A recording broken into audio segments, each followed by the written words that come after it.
Okay, I'd like to call the meeting to order, and all members are present. And we'll do the land acknowledgement.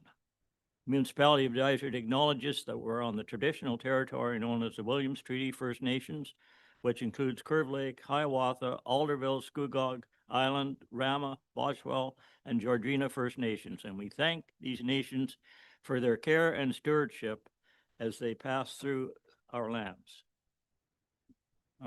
Have a resolution to adopt the agenda, please. Be it resolved that the agenda for the regular meeting of the Council of the Municipality of Dysart et al. Held on March 24th, 2026 be approved as presented. Mover and seconder, Nancy and Walt, all in favor? Thank you. Any disclosures of pecuniary interest? I do, Murray. Our company put a price in on the sidewalk replacement in town, so I'll bow out for that one. And you filled your sheet out for good. Okay. That's declared, and then resolution to adopt the minutes. Be it resolved that council approves the following minutes as circulated. Mover and seconder, Pat and Carm, all in favor? Carried. Thank you. Okay. We'll go resolution to go into the public meeting. Be it resolved that council hereby adjourns the regular meeting of council at 9:01 to proceed into a public meeting to consider draft zoning bylaw amendment file number D14 ZB 2026-002 lands of LRC Campbell Limited. Okay, mover and seconder, Barry and Nancy, all in favor? Carry. Okay, so good morning and welcome to the public meeting of March 24th, 2026 will now come to order. A notice of all those in attendance that this meeting will be live streamed to YouTube and recorded. Please note that the recording will be linked to the municipal website. The purpose of the public meeting is to present planning applications in a planning forum required by the Planning Act. This is a public meeting to consider one proposed zoning amendment to the Municipality of Dysart zoning bylaw 2005-120. It is council's responsibility to consider all the information received to date regarding the applications and to hear and consider any views you may have about these applications. Every person present or registered will have the opportunity to ask questions about the proposals and voice their opinion regarding the same. Please state your name and your relationship to the application prior to speaking. Each person will have 5 minutes to provide comments or ask questions and direct all your questions to the chair. Please restrict your comments to planning matters only, and after the public meeting is over, council will make a recommendation as to whether or not the proposed zoning amendments should be passed. Council's recommendations will then be considered during the regular meeting of council.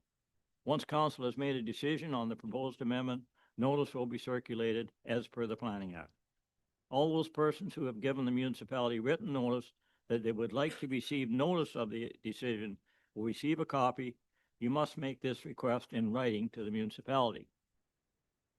If a person or public body would otherwise have the ability to appeal the decision of the council of the Municipality of Dysart to the Ontario Land Tribunal, but the person or public body does not make oral submissions at a public meeting or make written submissions to the Municipality of Dysart in respect to the proposed amendment to the zoning bylaw before the municipality gives or refuses to give approval of the amendment of the zoning bylaw.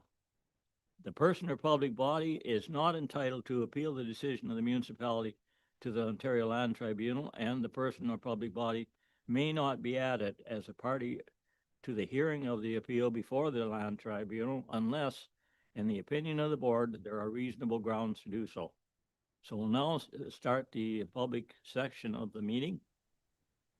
The first application on the agenda is zoning bylaw D14 ZB 2026-002 lands of LRC Campbell Limited, and the manager of planning will give a brief overview at the effect of the proposed amendment. Okay. All right. Thank you and good morning, everyone. So this is an amendment proposal to rezone the subject property from highway commercial to highway commercial exception zone with holding provision. The exception zoning is required to permit the creation of lots that will front onto a private road, specifically the proposed common elements condominium road, identified as Block A on the draft plan of subdivision. A holding provision is being applied to all lots created through the draft plan of subdivision. The purpose of the holding symbol or provision is to ensure that adequate capacity is available at the municipal sewage treatment plant prior to development. The requirement aligns with section 3.3.2 of the official plan, which states that the holding bylaw will be used where development requires significant allocation of sewer capacity. The official plan also further notes that removal of the holding provision requires that all necessary approvals have been obtained and in place for proposed development, confirmation that servicing capacity is available at the time of development, and the holding can be lifted on each individual lot at the time of proposed development, subject to meeting the requirements of the holding. As a requirement under the Planning Act, all neighboring property owners within 120 meters and agencies were circulated on March 3rd. To date, no comments were received. And recommendation is that the application is consistent with the provincial policy statement, generally conforms with the DIZART's official plan, is appropriate and represents good planning, and recommended that council approve the zoning bylaw amendment. And I believe Tony might be in attendance today uh, to answer any questions. If he's not, that's just the agent on the file, but I don't think I see him online right now. He's here. Okay, does the agent have anything to add or?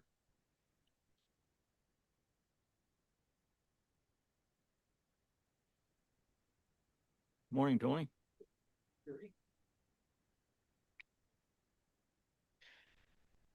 Thank you, Mayor Fury and Council. I just, of course, maybe after Chris's usual succinct and comprehensive description, add that this is, of course, fulfilling a condition of the approval of the subdivision of these lands that the county approved last year. And the conditions that have been proposed by staff are fully in conformity with that. My client and I are very happy with them, and I'm happy to answer any questions, either of the public or council, and otherwise, we're certainly behind this. Thank you. Any questions for planner? Lucky you got off lucky here. Thank you. Do council have any questions, any further questions? Okay, the meeting will be open for public comments. Obviously, I don't believe there is any. No questions from council, so this concludes the public comment portion of the meeting. And on file number D14ZB 2026-002, the lands of LRC Campbell. Okay, so we now have a resolution to go back to regular council. Well, I'll just read the resolution for the public meeting, Murray, just quickly here. Okay. So be it resolved that the report for file number D14 ZB 2026-002 LRC Campbell Limited, which consists of part lot 11 and 12, concessions 8 and 9, plan 19R 9718, parts 1 and 2, in the geographic township of Dysart, municipality of Dysart et al., be received for information, and that council direct bylaw be brought forward for consideration during its March 2026 regular meeting, and that council recommends that the bylaw be approved. Okay, mover and seconder, Councillor Boyce and Councillor Roberts. All in favor? Carried, thank you. Now we'll do the resolution to go back into regular. Be it resolved that council hereby adjourns the public meeting at 9:09 a.m. and reconvenes the regular meeting of council. Mover and seconder, Carmen, Tammy, all in favor? Carried, thank you. Okay, general delegations. Halliburton Gymnastics. Is anybody going to report, any staff member on that? Jeff? Yes, I don't mind starting off. Good morning, Mayor, members of council. This is a returning file. Kathy Judson, who's here with us today from Halliburton Gymnastics, which is a nonprofit organization in the county, has submitted a request for relief from planning and building application fees. In the report, the potential fees have been divided into two separate categories, internal fees and external fees. And as per council's request, council asked staff to look into the septic system. Staff were able to obtain more information regarding the septic system. The applicant would like to use the existing septic system and will plan their development accordingly, which will permit approximately a maximum of 35 people. Okay. Does anyone want to start this conversation? About, Like to see some sort of grace on what they're asking for here, Murray, get them started, and I think it's a great thing for the community, so I guess we can decide what that is, What whether that is. it's 50% or what have you, but anyway. Greg, are you here to comment on this? Speak on it, so. Okay.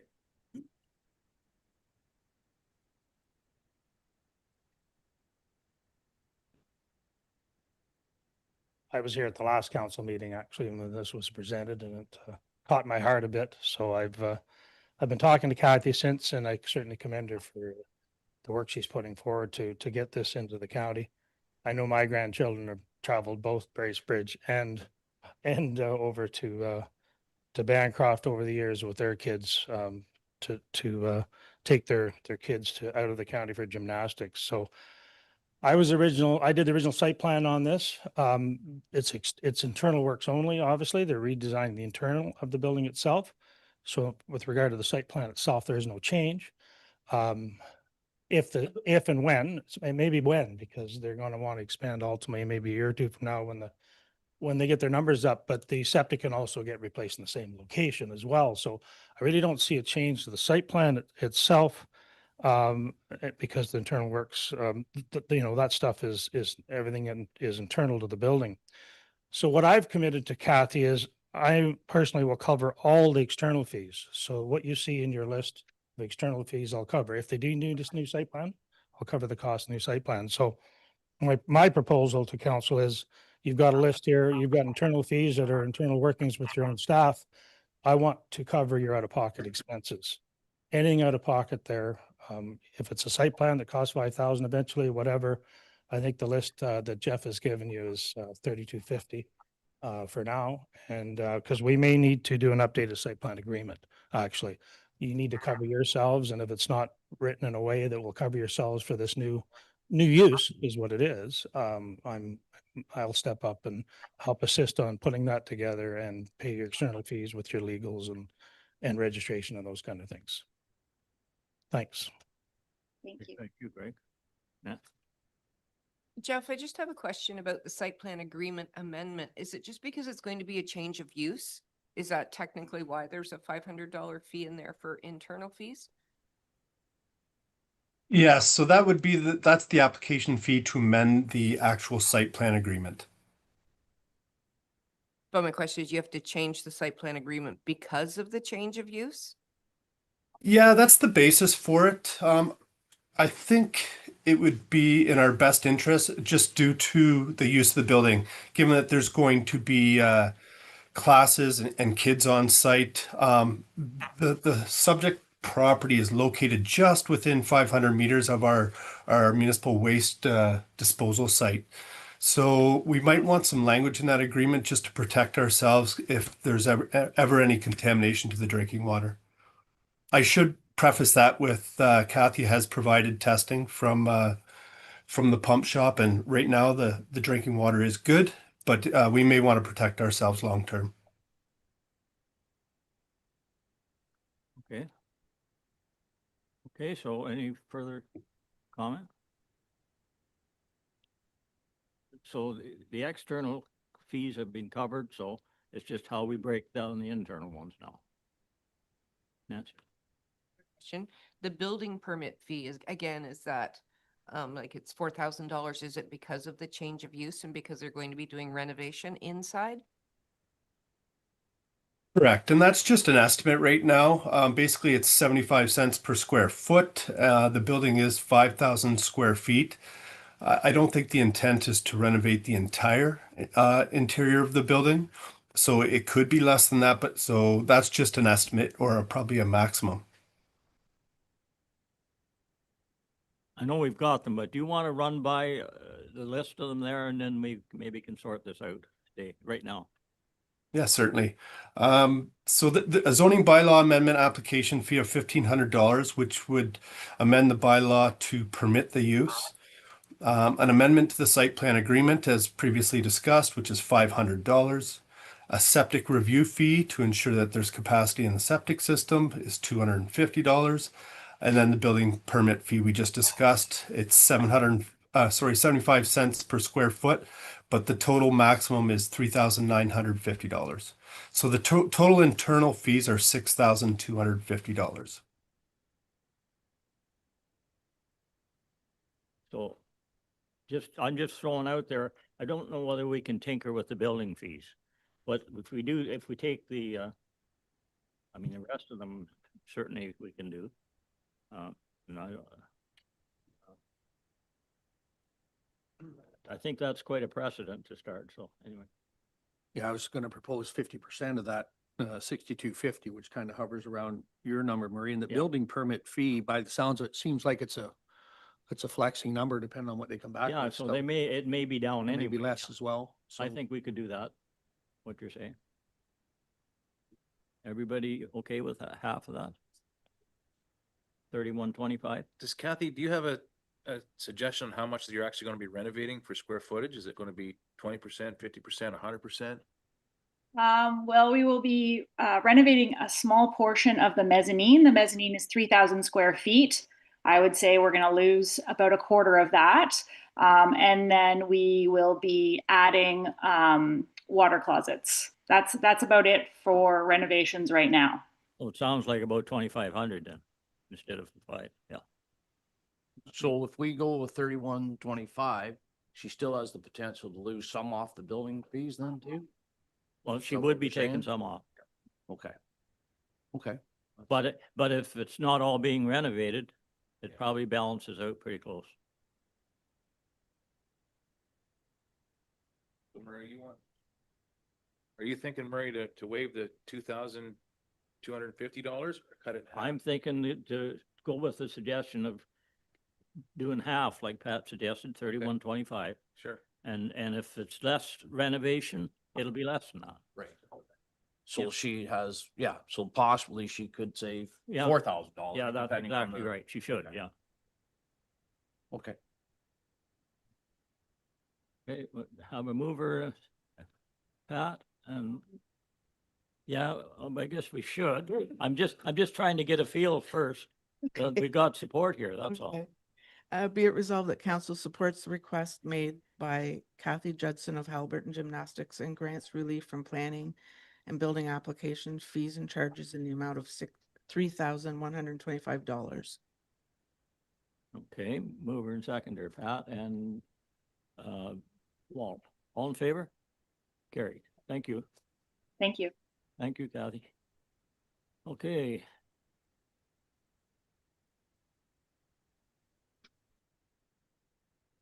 So now, Mike Marsh.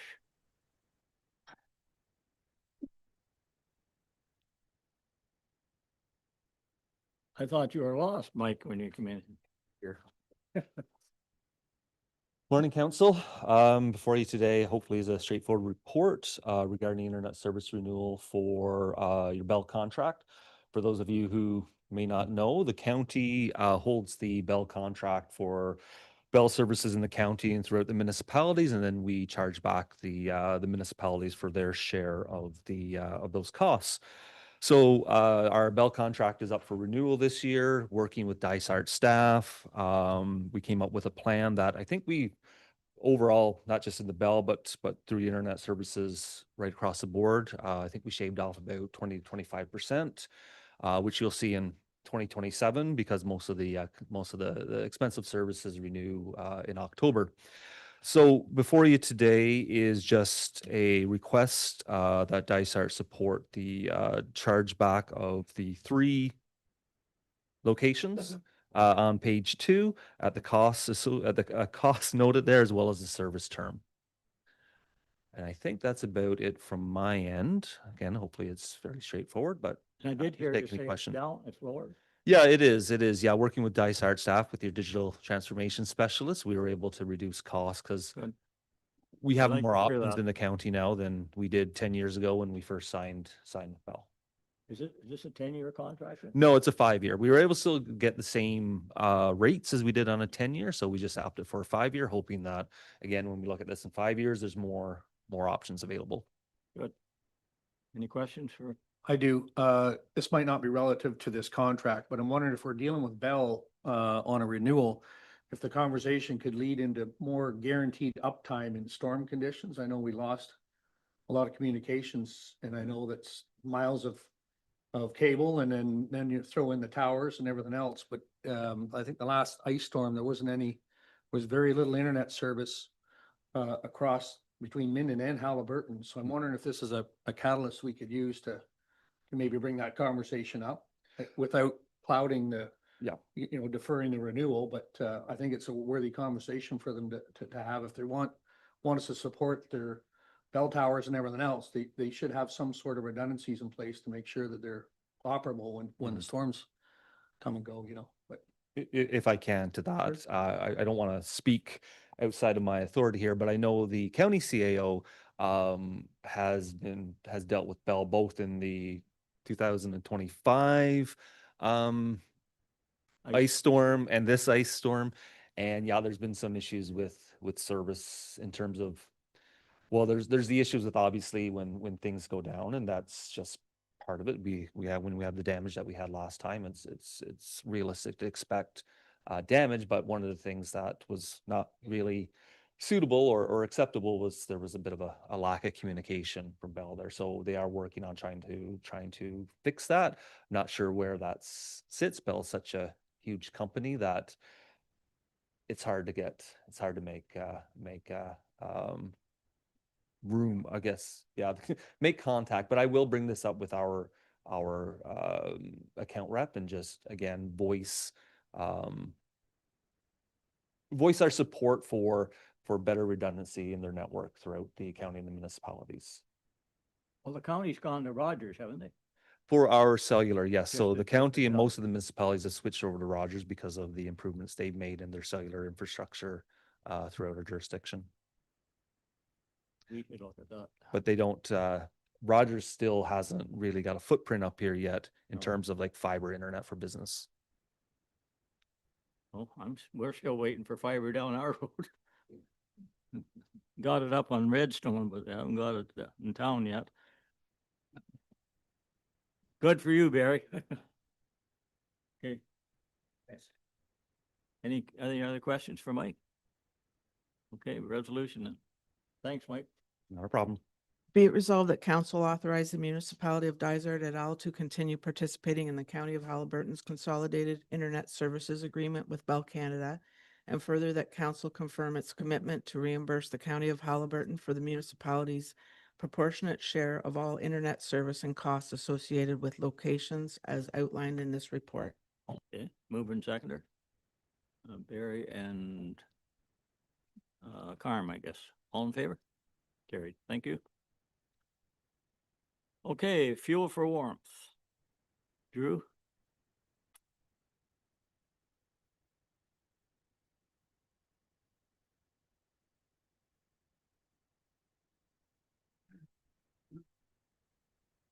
Good morning, Mayor Fury and council.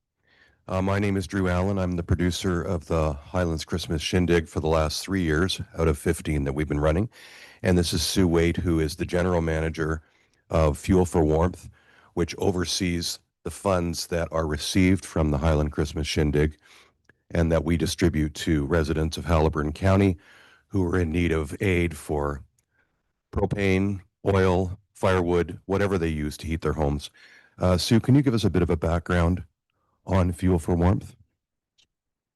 Thank you for having us here today.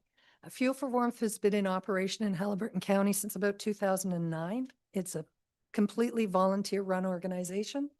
We do provide emergency heat for people who can't afford it. So we work with all the fuel companies to deliver propane and oil. We often help with hydro bills if it's electric heat. We also deliver firewood.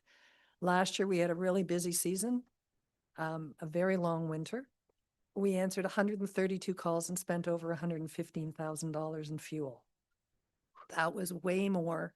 When I started 4 years ago, we had delivered 8 loads of wood and answered 28 calls for fuel. So it's grown exponentially. We've used a lot of our reserves, obviously, and have had to limit how much help we've been giving this year. And so we are trying to expand our fundraising. Normally, we ask for corporate and private donations. We recognize the people who donate to us at our Christmas shindig, which is held in November. And this is the only fundraising we have been doing for the past 15 years. So this year we would like to expand our fundraising. So we were approached about 2 months ago by Michelle Anton, who has been successfully running an event called Empty Bowls in Halliburton. Empty Bowls has been held at the Legion in the spring, and it's been very successful. The first year she had over 200 people who paid $50. They got a custom-made bowl and a bowl of soup, and all that money went to 3 charities, one of which was Fuel for Warmth. In the second year, Michelle doubled the size of that event to over 400 people by having 2 sittings of dinner. So she approached us and said, why don't we do a summer event for Fuel for Warmth? We have never done anything in the summer to reach the seasonal audience, the cottage audience, the people that we know flood into our county in June, July, and August. So her idea was that we would put together empty mugs. And so we have now had an organization meeting. We have 6 people who've joined a brand new committee, and we're well on the way to putting together an event on July the 18th in Head Lake Park. We'd like to do an event that attracts between 200 and 300 people. We'd like to charge $45 per mug. You'll get your coffee mug, and you can fill it with whatever you want: iced coffee, iced tea, hot hot chocolate, whatever you want. It'll all be provided at the event. We've already booked Catherine Wheatley as the headliner entertainment. She's one of the most popular singer-songwriters in Halliburton, and we have 3 other artists confirmed for July the 18th. I've put an application into Andrea Mueller for the rental of Head Lake Park and the band shell. And so what we'd like to request today is that you, because you know that this is a fundraiser and the goal is to raise hopefully between $10,000 and $15,000 in our first year, if we do achieve 200 to 300 people in attendance, we'd like to ask the council for consideration to give us a discounted rate on the rent, perhaps helping us to raise more funds. And I've also indicated in my application that we are quite prepared to pay the regular damage deposit fee. I don't think we'd ask the council to forgive that, because we want to be responsible in terms of running the event, make sure that we do a good event that attracts a good audience, leave the park the way that we found it. And so be very careful with our organizing committee to make sure that everything is cleaned up and moved out the day following the event.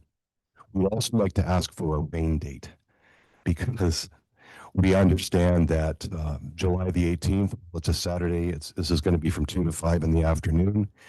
We understand that if it's a rainy day, even people who buy tickets may not show up.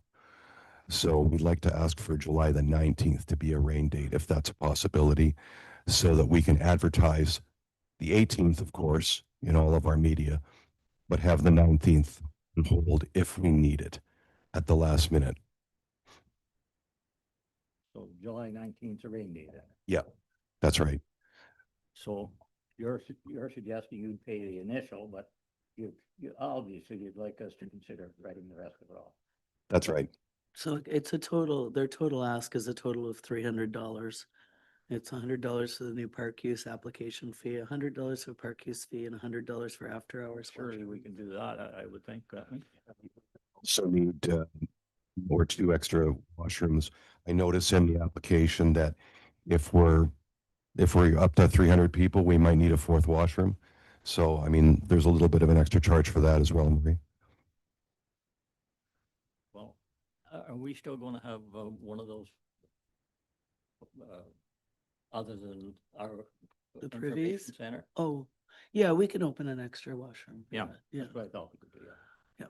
That would be great, be helpful, especially if we do get 300 people.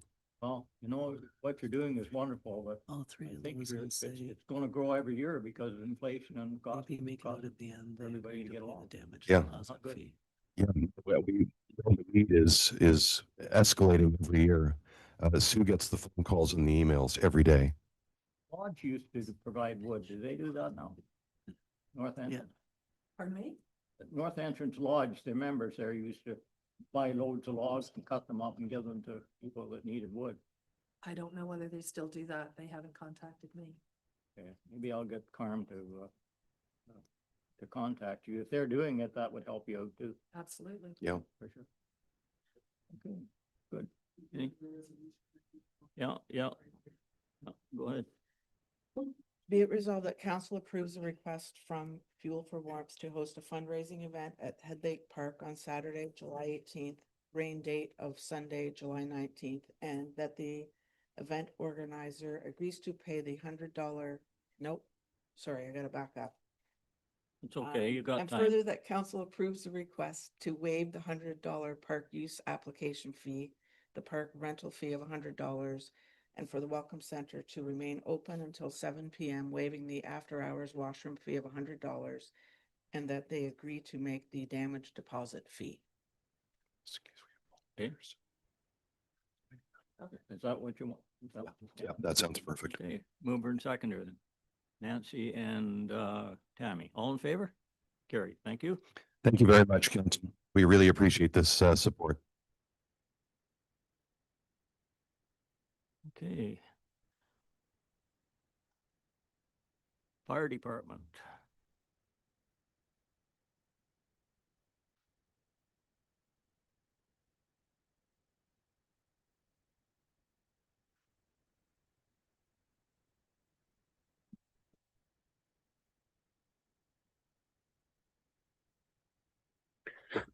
Pardon me. Good morning, Mr. Mayor, members of council. Can you hear me clearly? Yeah, okay. Okay, Dan? Good morning, members of council, and Mr. Mayor. Can you hear me clearly? Yeah. Oh, okay, wonderful. All right, so I just have my standard monthly report here just to give you an update on fire department activities for the most part. We are on line with last year's numbers for call volume as of the end of February. Unfortunately, with that storm, we did pick up our numbers again for March, but that'll be more clear in next month's report. This report does include the 2 structure fires that we were out to Highlands East for, and I want to touch on them a little bit as we have, for the sake of trying to improve responses, we had a verbal agreement with the 4 departments, the 4 fire chiefs and in actually conversation with the CAOs, to have 2 department responses, 2 municipalities responding to structure fires. And this seems to be working well for us to get firefighters on scene faster. So we know that we have less chance of injury for exhaustion and better chance of having a faster attack for fire services. The formal agreement has been written up, and hopefully that'll be approved as final reviews and have that for you for next month. As a recommendation to make sure that we've got more people out there. And that's going to be for structure fires, wildland fires during a fire ban when there's concerned extra dry conditions, and as well for the possibility of technical rescues going forward. And we're working on some more equipment that way. But rather than having everybody have equipment throughout the county, we're collectively working on it. And so maybe our department will focus on water rescue equipment versus the Highlands East might have high angle equipment. And so we can collectively work together where these things aren't as urgent usually. It's a matter of getting things set up safely. And as well, just to update, thank you very much last month for allowing the Ford 550 to be set as surplus. That's already been taken away and relinquished to carrier emergency for the trade-in value.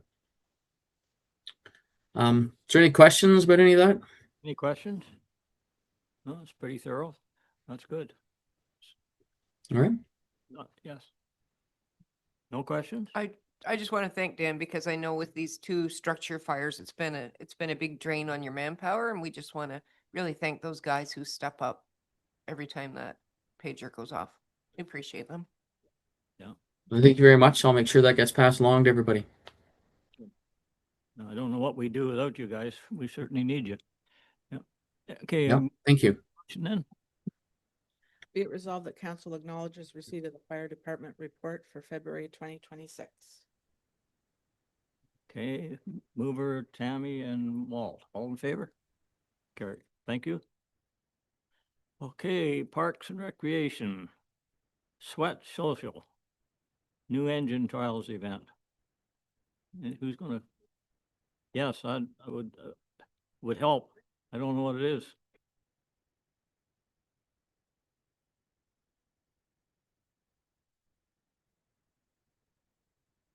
Morning. So Sweat Social, they came last year and did a presentation. They used the Glebe Park for one of their events. This spring or in July, not spring, summer, they're using the curling club. They've reserved the curling club to run an event called Engine Trials inside the curling club. A portion of the engine trials requires some running. So I think it's leave the curling club. They're requesting to use the area parallel to the skate park, just the lanes closest to this, or the parking spots closest to the curling club. So people can run and get the distance in, because inside the curling club, it's kind of hard to meet that distance, but all the other events will take place inside the curling club, and it's a limited participation. And then they would ask to borrow some barricades from the roads department. What day of the year is this? It is July 12th. It's a Sunday, so there's not much going on. So we'd have to block that off then? So They would block it off. They would borrow the barricades and the pylons, and they would be responsible for setting them up and blocking it off, and then just stacking them at the end to be picked up. Well, that's doesn't seem too complicated. Okay, resolution. Be it resolved that council gives permission for Sweat Social to use the south row of parking Andrew. spots parallel to the Halliburton Junction Skate Park to host the run portion of the engine trials on Sunday, July 12th, 2026. And further that Dysart will allow Sweat Social to borrow up to 10 barricades and 20 safety cones, if not otherwise in use for the event. Okay, mover and seconder. Pat and Barry, all in favor? Carried. Thank you. Okay. Okay, the snack bar. Good morning. My report today is regarding the changes to management of the Arena Snack Bar. The Arena Snack Bar is currently operated by a third-party vendor. Over the past couple of years, the vendor has not met the level of service expected by the community on a consistent basis. Frequent complaints that are received focus on the lack of consistent hours, not operating for some events due to staff shortages, and affordability of the food for families. Staff have met to review options and feel that the concerns could be addressed by bringing the services in-house, at least on a trial basis. This would ensure consistency in staff training, menus, hours of operation, cleaning, and inventory.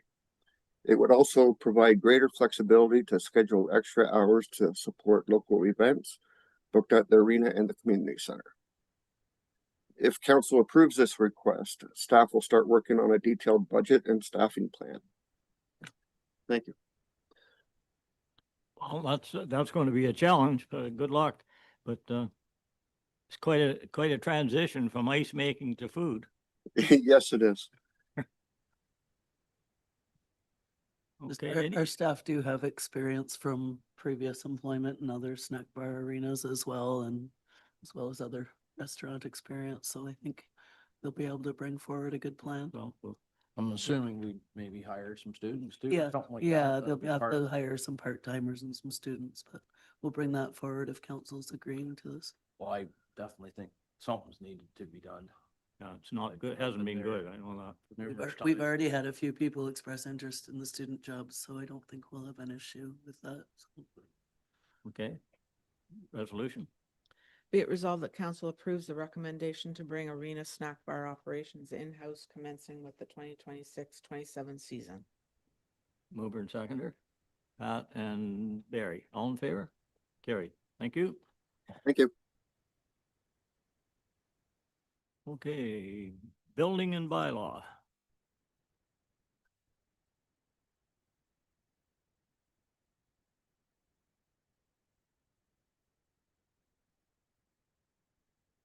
Carl coming on.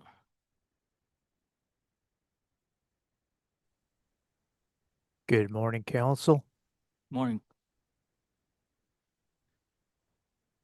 So I guess we'll start with the building permit report. Yeah. So again, February, really low numbers for February. Lowest we've seen in a while.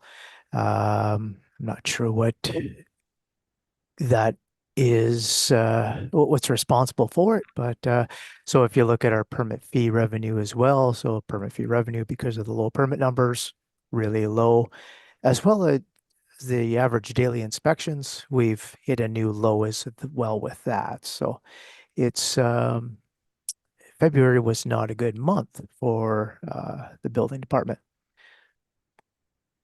No, I understand. Yeah, that's the way that it could, the whole year could be that way. Carl, is March picking up a bit or not? Yeah, so I just looked at March this morning, and March numbers are comparable to previous Marches. So it was just February that was a glitch because January was good. So I'm not sure what happened in February. Well, you're getting some bigger commercial stuff coming in, so it's good. Yeah. Okay. Resolution then? Be it resolved that council receive the February 2026 building permit activity report as information. Okay, mover and seconder. Nancy and Carm, all in favor? Carried. Thank you. Okay, septic maintenance. If I could just give a brief background on this one here. So we have the short-term rental bylaw that requires inspections to be undertaken. We don't explain the inspections, what's needed as an inspection there. So this report essentially directs staff to complete inspections as proposed through this report. So hopefully council has had a chance to review this report, but we're basically doing a septic maintenance inspection with it. We're also doing a lakefront health inspection with it, including going into the dwelling and it's making sure that all the life health safety items are present within the dwellings as identified on their fire safety plan. So if any specific questions, Jess is here to answer specific questions on this.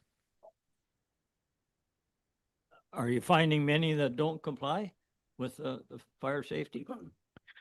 So when the application is submitted, Abby does go through those applications, reviews the fire safety plan, make sure that the appropriate information is on the plans.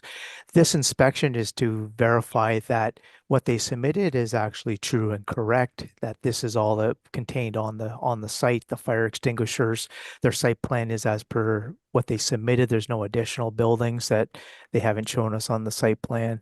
So that's the purpose of the inspection, is just verify all these items are in place. Okay.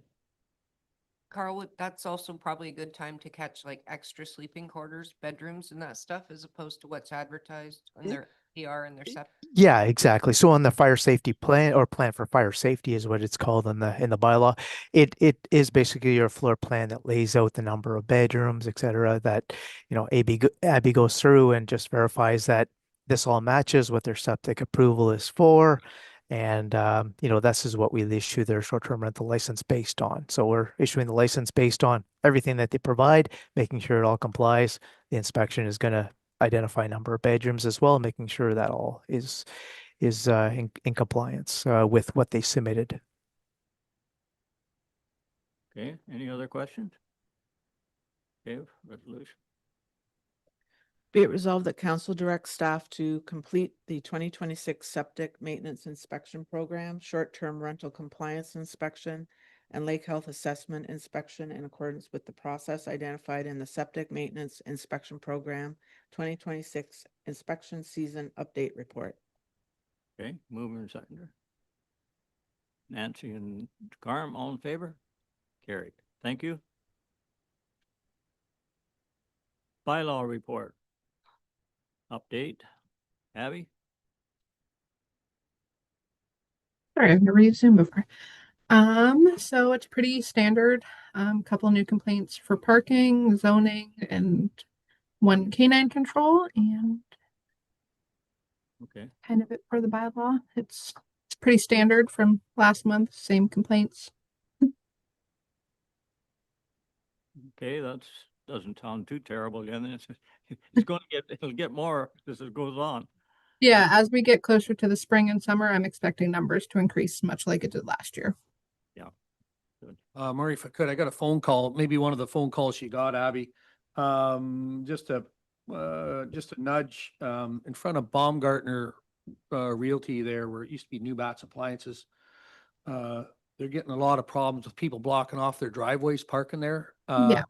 And it was a suggestion by, the person that phoned me, maybe if the township could put up, no, don't block the driveway or no parking in front of their driveway, it would be a big help on that note. So I think, I'd make a suggestion if we could do that, it would help everybody out there, my own opinion. Okay, sounds good. Okay, resolution. Be it resolved that council acknowledges receipt of the March 2026 bylaw update report. Mover and seconder. Walt and Tammy, all in favor? Carried. Thank you. Short-term rental. We've had a significant increase of numbers for applications compared to last month. People who have their license expired, they have to submit a new application, so it counts to a new application number. And we also have a significant number of renewal applications, which are changing every day. So I did not add that number in this month. I can add it in next month. Okay. We were going to do a review of that short-term bylaw. I don't know when we're going to do that, but Highlands East says, I think they've started their review. So I was thinking that a good time to do that review would be after this first round of inspections, to see, how that inspection is going. Are people inevitably, mostly truthful on their applications, or are we going to find a lot of problems? So maybe once we've completed those inspections, we can review everything as a whole. This is basically going to give us our process that's falling in line with the current bylaw, and see what improvements we can make based on after we do these inspections. So possibly in the fall, or maybe next year with the new council. Yeah, and we have been discussing working together on this with the other townships as well. I understand that. Yeah. We're in the last year of this current contract, and I know with Granicus, with the platform, and I know our staff are working away in between looking at alternate solutions to that. So that may tie in with the review as well, but we'll need to know, they'll have to work on that before the fall. It'd be to nice if figure we that made, out. we all made the same adjustments at the same time, because if Highlands East does it and we don't do Yeah. it for 6 months after, Yeah. we're going to get a lot of flack. I make a suggestion there. When's the renewal date for Granicus? Anybody know? I think it'd be this time next year would be the end of it. So we're trying to plan to get ahead of that so that we have options, whether it's, they have different components of their system. You can stick with some and do other things in-house. So they're just looking at creative ways to try and reduce some costs. I really think that review should be done sooner than later on that note, because if it's not working, evidently, are we going to go with Granicus? Is the program going to be paused, or what are we doing? No, we're not suggesting a pause. We're just suggesting there may be alternate ways to do it other than using a paid platform. Got it.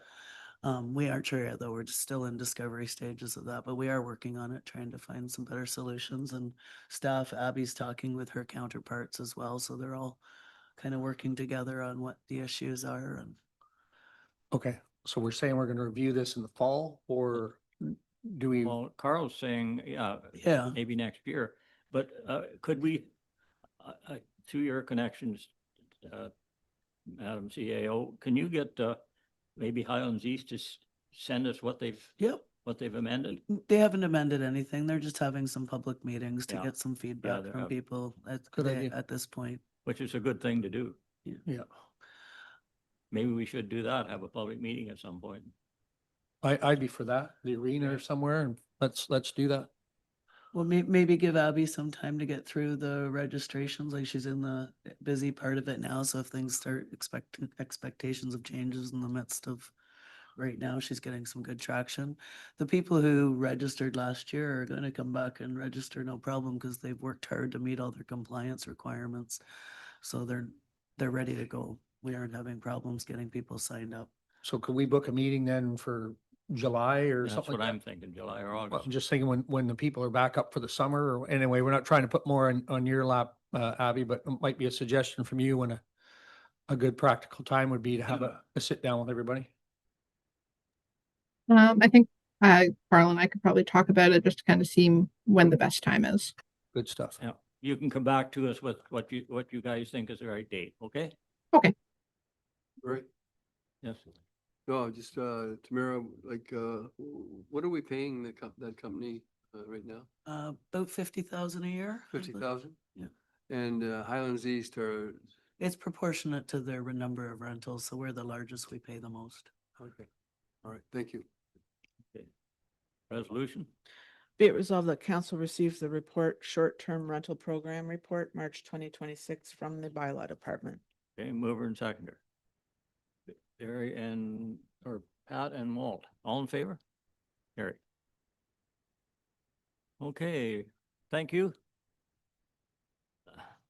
Roads. Dave?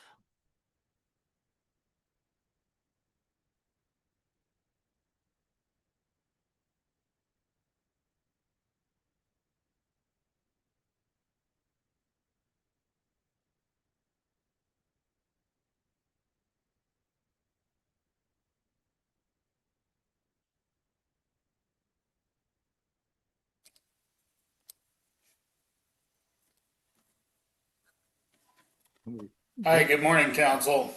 Good morning. Can you see me? Yeah. Okay, And very we good. can hear you, so there you go. Okay, very good. Road maintenance status report for February 2026.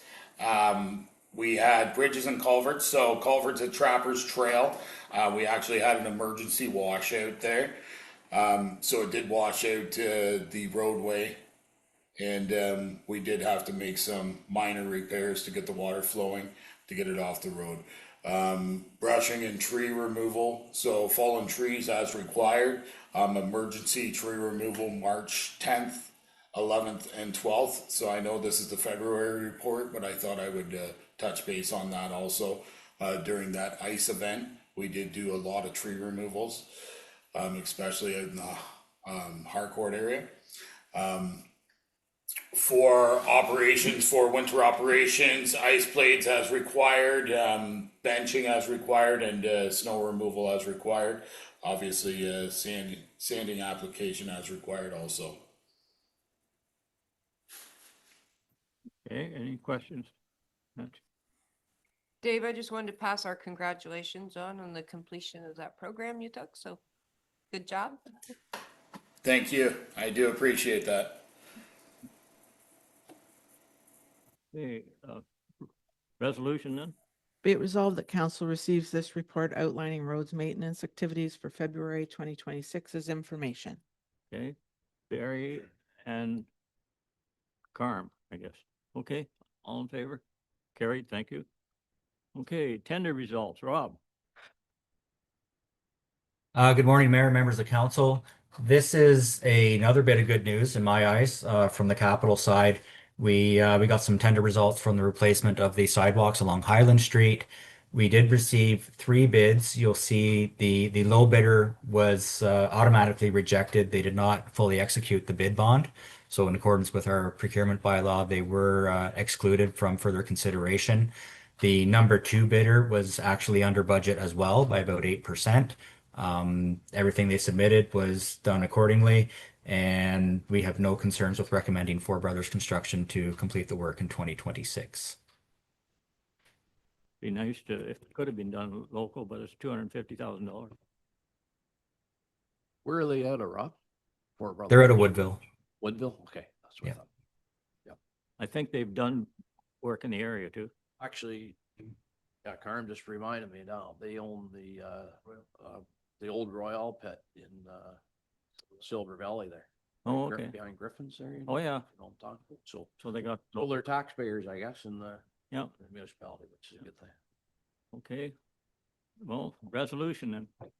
Be it resolved that council award the work for Highland Street Public Realm improvements as outlined in RFT 2026 PW01 to Four Brothers Construction for $914,625 plus applicable HST, and that the work be funded through debenture in accordance with the 2026 mayoral budget. You did spit it out. There you go. Okay, mover and seconder, Nancy and Walt. All in favor? Carried. Okay, get Pat back in maybe.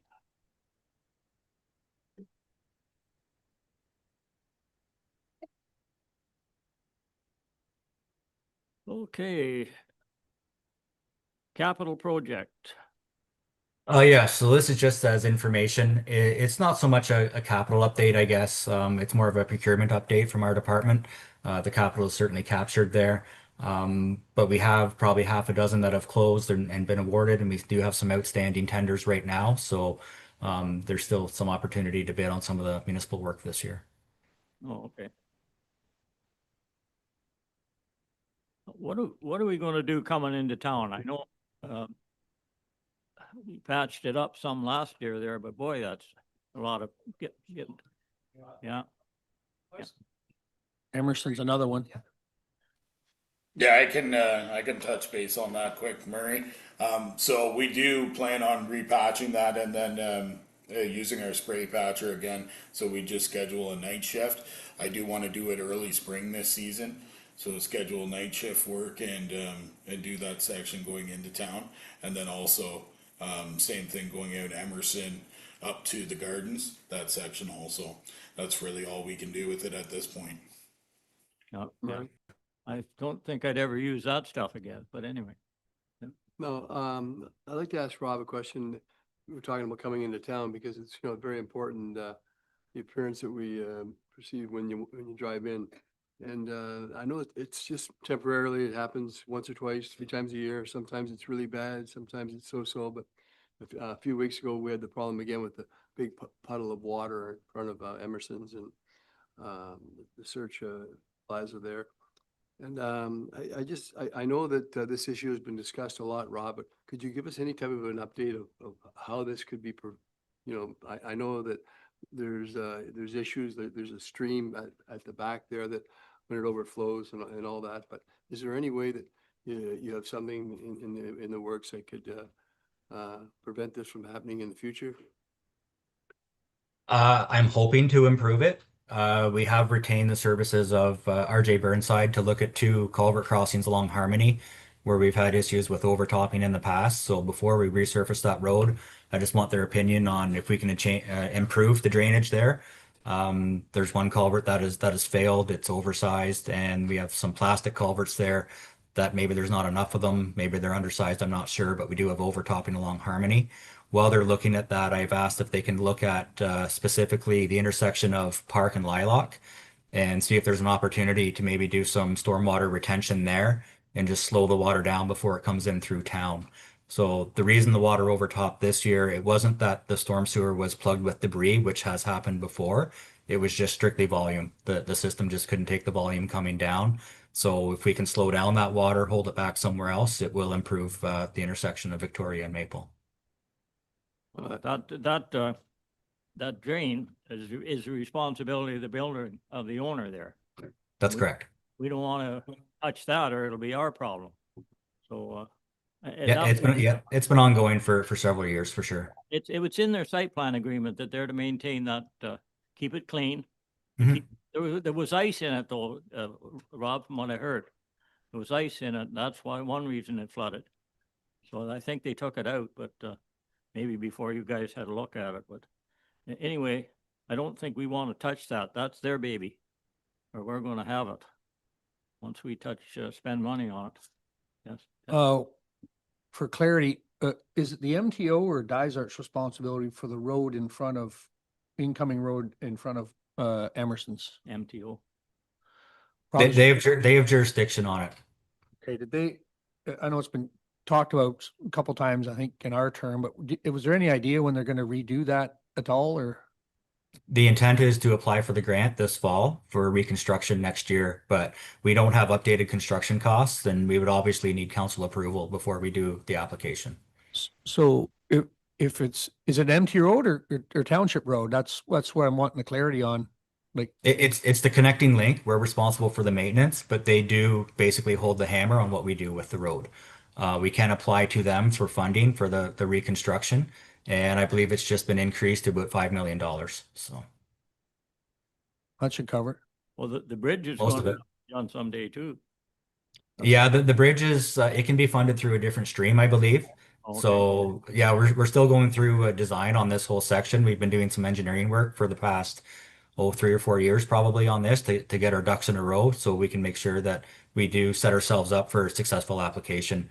We have applied several years ago for different things and really haven't had much success. So if we have the full package ready, our hope is that we'll get funding for rehabilitation of the whole section from the fire hall up to Gardens Retirement. Just as a suggestion, Rob, if you're in chats with the MTO and grants and everything like that, I'm wondering if it would be viable to do like an underground culvert and bring it out so it delivers that water right out into the river underground. You know, they do tunnel boring and stuff like that now. And with a high density plastic culvert or high density plastic pipe, that would work, because this isn't going to end on that note. Like, even if we redo the street one way or the other, we're still got to deal with that water trying to get underneath. You know, I know the building owner is responsible from more or less the building envelope to the other side of it. However, the volume that's coming down through that valley is still going to be an ongoing problem for us on that note. So might be something, if we're putting in for a grant, that might be a good way to cure it all, where we put in an oversized culvert underground, so it's underneath all the utilities, and pop it out in the river. But that's my own suggestion. But anyway. All right. Yes. Yeah, and Rob, like, we've been talking about this for a long time. I mean, about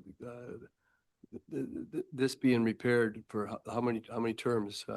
And I don't want to say that we're just going to turn around tomorrow and start working on this, but I think the people in our community are looking for us to do something to prevent that puddle of water that accumulates there. Because it's it's every year it's a different degree how severe it is. And if we ever get one of those real bad ones like we had a few years ago, so is there any way we can do something before that we have to wait for the connecting link to do this, like the bidding and all that, to fix the main part of the road? Like the surface of the road itself? Yeah. Like, can we do something like, because this could be years, right? Before it's. Yeah, could be. I mean, at this point, we're just, it would be maintenance only at this point. I don't think you want to sink any capital money into it. So we're just gonna live with this situation for years to come till it is fixed? I mean, as council, you can direct that we do spot improvements, and fund that somehow. I'm just suggesting we wait and do the whole thing all at once, but if you want a different approach, I mean, we can do that too. You were talking about putting some new culverts in, and that, would that not help at all? The assessment further upstream would address the quantity of water going towards that intersection. It won't improve the surface. No. Okay, thank you. responsibility does that owner of the building actually have? Like if the road washed out, is it on him kind of, or what? Yeah, How's and that work? he could be sued because it's in his site plan agreement. He's supposed to maintain that. And if he doesn't, and he floods out the people that do the income tax there, Right, yes. they can But I'm sue. just wondering, like in a case, say the beaver dam way upstream breaks, that's something that he can't control. No, and it's right? something that, How does that work then, Rob? Like how does? Beaver dams are dealt with on a case-by-case basis, and generally whoever gets the damage goes through their own insurance. It has been our experience. and that could happen if somebody doesn't maintain those beaver dams. Yeah, because like I got a couple of calls. Yeah. About, we do the snow plowing stuff down there. So I got some calls about that building there and I was curious of how it worked. I wasn't sure how that, and I realize now that it's part of their site plan agreement. And I think didn't Tim really Emerson understand keeps how. pretty good on the pond there. I think he keeps up the dam, the beavers under control there. Basically, Rob, all we can do then is do what we can do to control the flow coming down there from up on Lilac, basically. Slow the flow all the way down. And then Yeah, storm. that's my hope. And when I do get a recommendation, I can certainly bring that to council and we can discuss it further then. I mean, we could also get our council involved too, like our legal counsel, and maybe if we know there's a beaver dam upstream that could cause damage. I mean, I believe there are avenues we can put them on notice and ask them to maintain it. So. I was chatting with Kim. He said he religiously makes sure that's in good order up top since the last one. Yeah. You know, more than happy to make sure that doesn't happen again in that regard. Robin, your suggestion then, is it something that council has to direct staff to begin that grant proposal process then, or how do we move forward? You know, maintenance aside, like we got to keep it in the best shape as we can until we get that money, because that's going to be a decent dollar figure that you know the township's not going to be able to raise that all ourselves for sure. But what do you suggest to move it forward? Well, as part of this budget, we discussed, say we've been doing some pre-engineering beforehand. We've done, we have base plan, we've done geotechnical, we've done bridge deck assessment. As I say, we're getting our ducks in a row. We're at a point now where we're doing getting into the finer details. So the detailed design on replacing like for like on what's there. Once we have an updated construction cost, then we will be seeking permission from council to hit the next intake of the Connecting Links program, which generally opens in November, I believe. They tend to give us a month's notice before it comes out. And I don't know when the announcements are made. It would be early next year, I believe. But there's no intake open right now. There's no opportunity. It generally comes in the fall. So my intention is to have everything ready for that next intake come November. Good stuff.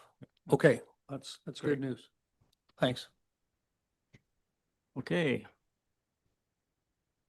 Be it resolved that council receive the report on 2026 capital projects update number 1 as information. mover and seconder. Barry and Carm, all in favor? Carried, thank you. Commercial vehicle complaint. Yes, so I bring this to you as information. If council wants to pursue anything in this report, then we will happily investigate further. But basically a complaint came in from Halliburton Lake Road for commercial vehicles, specifically log trucks using the road at early hours. And just being a nuisance for the resident in question. So we do have a reduced load period in effect right now, which basically is taking the log trucks out of the equation.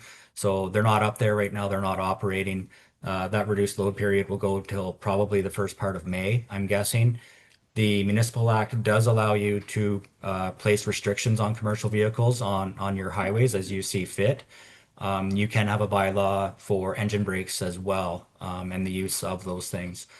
So the caveat here though is you need to enforce it. So as far as a noise bylaw, Carl could speak better to this, but I believe that would be a municipal responsibility. If you do want to restrict the use on the road of any commercial vehicle, you will have to specify what constitutes a commercial vehicle in that respect. If you want everything over 4,500 kgs, then that basically takes a 1 ton and up out of the equation between any restrictions you place. So I seek direction from council if you want us to investigate this further. You do have some tools in your toolkit on this. Just with logging operations in particular, they do move around year to year. So whatever you do in Halliburton Lake, you're probably going to be tasked with the same concern next year in a different area. So Murray, I got a couple statements on this. So one, Wildlife's only got 1 more year left up there. Yeah. And they're gonna be done. They've logged it all. So I don't know why we'd waste all our time. Time we get it up and going, they're gonna be done. And 2, he's got down here that he's gonna, next call will be the MTO to get their enforcement up here. Well, I've spoke to the MTO a year ago, to John, and he's more than willing to come up, and he's been up, and he sees nothing wrong with what they're doing, what they're hauling. He's inspected a couple trucks. And he said, as far as us limiting a Jake brake, that is a legal speed limiting device, and we can ask to refrain. We can't say you can't use it. No, safety issue. Safety, because they said if we put something together that you can't use it, somebody's ever in an accident, we are completely liable. So as far as the MTO is concerned, they get this calls from this gentleman all the time. They knew him well, and they said that there's nothing that Halliburton Force or any other trucking company up there is doing illegal at this time. Well, the fact that they're going to be done, there shouldn't be an issue there. Okay. Can I just ask something? How big a problem is it, for from 7 AM to 7 PM? Is that a big problem, Carl? Well, honestly, as a municipality, I think we should encourage them to run from 5 in the morning, especially in the spring of the year when the roads are getting softer with the sun, because earlier they're still from frost in the ground. So as a road standpoint of how well the road's going, I think Rob could correct me if I'm wrong, but I think it's better when there's frost is there than letting them run at 3 in the afternoon or 4 in the afternoon when the sun's heated everything up. That's why they go out so early. That's why Well, they go out so early. In this case, yeah, well, this case, the only reason they were there early that morning because they knew half loads were coming on the Yeah. next day. So they were trying to get their logs out in time and they were doing what they Pushing had the to do to, I mean, they got to make a living and there's a lot of people employed that I don't Yeah. think you realize that how many guys work in the bush, how many guys do the trucking, how many guys work in the mill. Yeah. And that's just not Halliburton Forest and Wildlife. That could have been going to any mill, wherever. So now they're doing nothing and, it's a short period of time for them to make their living and I know all about it. So that's been my job for a long time. So anyway, that's all I got to Yeah, say about it. I think they're all good points, yeah, for sure. So, do we need to do anything here then? Just received for information? Be it resolved that council receive the correspondence concerning commercial vehicle complaints along Halliburton Lake Road from Paul Carey as information. Mover and seconder. Pat and Carm, all in favor? Carried. Thank you. Okay, this next one's not so simple. Status update on Head Lake pedestrian footbridge. Yeah, so the last time we discussed this bridge, I was asked to look at an alternate solution, whether it be a Bailey bridge or a modular bridge with a shallow foundation. So I had passed this on to the engineer to take a look at, and they still do not feel a shallow foundation is suitable for that site. The other part of that too is to maintain the headspace above the water table there, or the water level. You would have to raise that bridge about 4 feet, which is certainly going to impact your grading back into the park. If you assume a 12 or 15 to 1 slope, you're going to be quite a ways back into the park just on grading. So they are recommending again that to go with the original solution with the there is a slight arch in the bridge they're proposing, and with a deep pile foundation.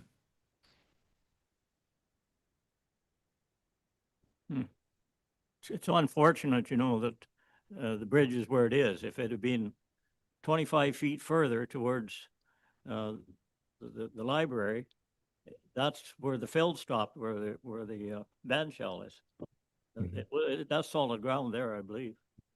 Well, and there's another issue that we may encounter if this does go to tender is I know the highway bridges we're replacing right now, the supplier of the sheet piling and I believe the tube piles as well, they have ceased Canadian operations. So our vendor we have now did everything it could to secure the materials for the next bridge. So I'm not sure what this kind of vacuum we have now in the steel industry in Canada is going to do for any tendering moving forward, certainly for the next year or two. So we may want to go to tender and the price may come back just ridiculous and we can't afford it. I mean, that's an option. Then what do we do? If the bridge isn't safe, you can't just leave it there. Well, then I would say that the project becomes a remove only and you're without a bridge in the park. Rob, is there a specification that it has to be 4 feet above that height of water? Because right now, I think the banks are 4 feet higher than the river as it is now. So if the bridge is going to be 4 feet higher than the existing ground, that's the whole park.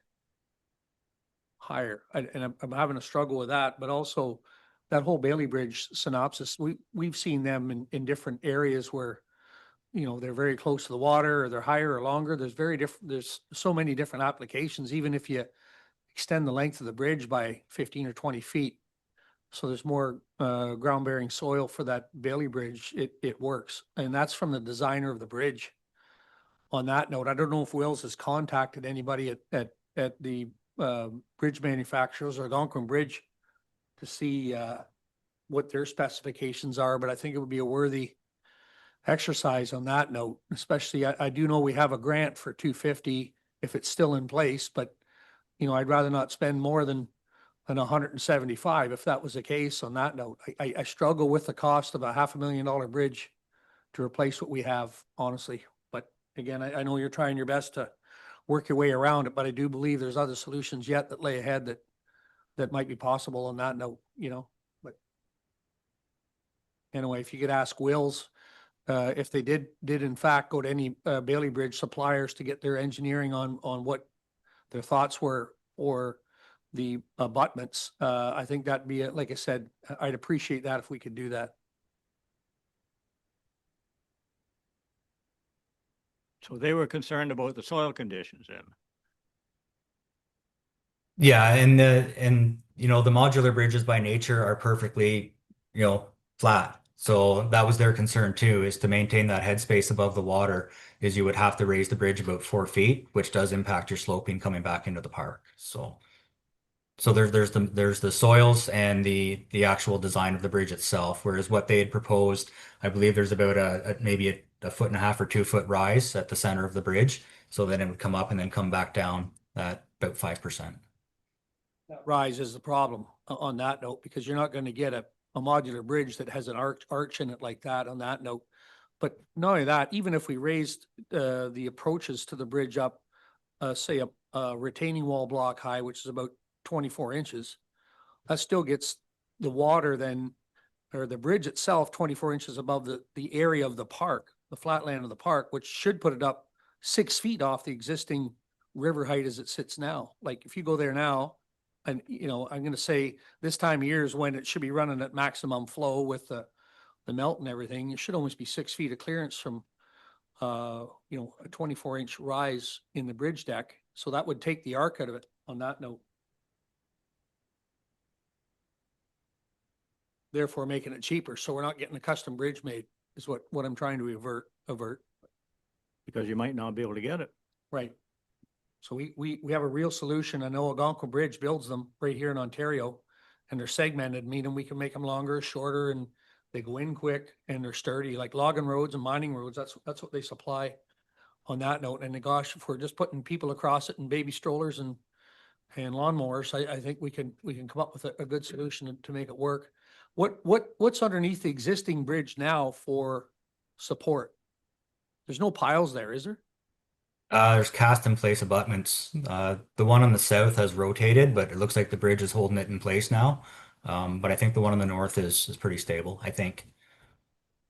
Right. So if it's cast in place now, that means there's no pile work underneath that. So it's been doing good to support what it has to date. You know, you know, through erosion and as you mentioned, maybe frost, it's rotated a bit, but without piles, that one survived. How many years has that been there? Oh, God, since the 70s. Sure.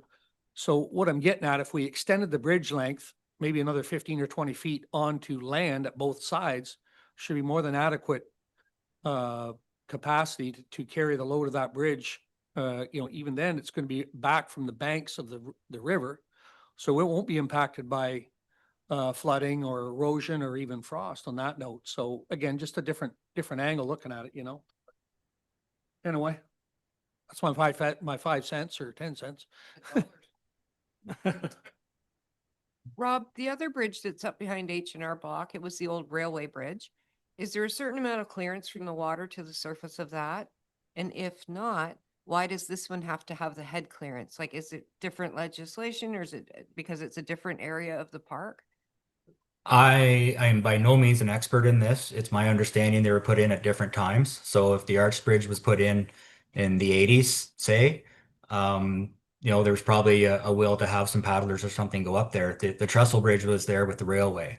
Well, I So think it was for aesthetics, actually, when it was originally put in. was it? I was wrong. Okay. So I'm just wondering, like, is this headspace like a mandatory thing or is it just their design principle? Yeah, so if we lower the headspace, then you're going to be into issues with Transport Canada.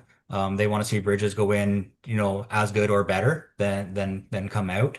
That wasn't always the case. There was a time there where we probably could have lowered the bridge, quite honestly, but that legislation has been reenacted. So I have had quite a conversation with the engineers on this, but that's kind of where we're at now. If you want to lower that headspace, we're probably going to have permitting issues with Transport Canada.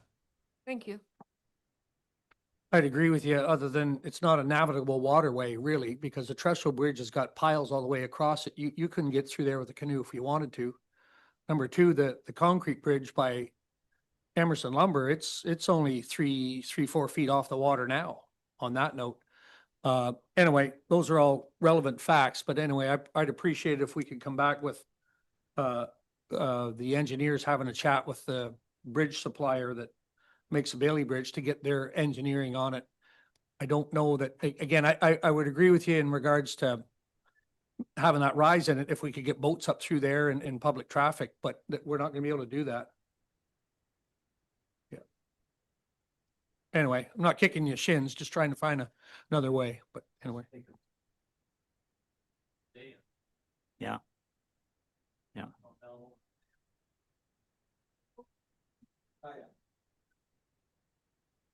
Yeah, it's not navigable, that's for sure. Thank you, Rob, for what you're trying to get accomplished, though. This is it's taken a lot of time for sure, and expensive. Okay, resolution then.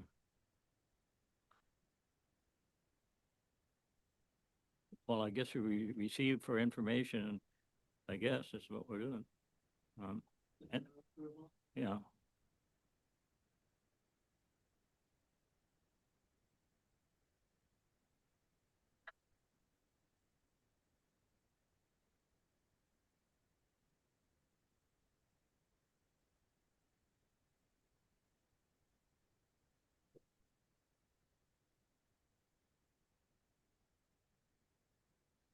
Rob, I wonder if they would change their mind if they knew it was like a walleye spawning ground for the headspace thing, because you don't want to muck with that.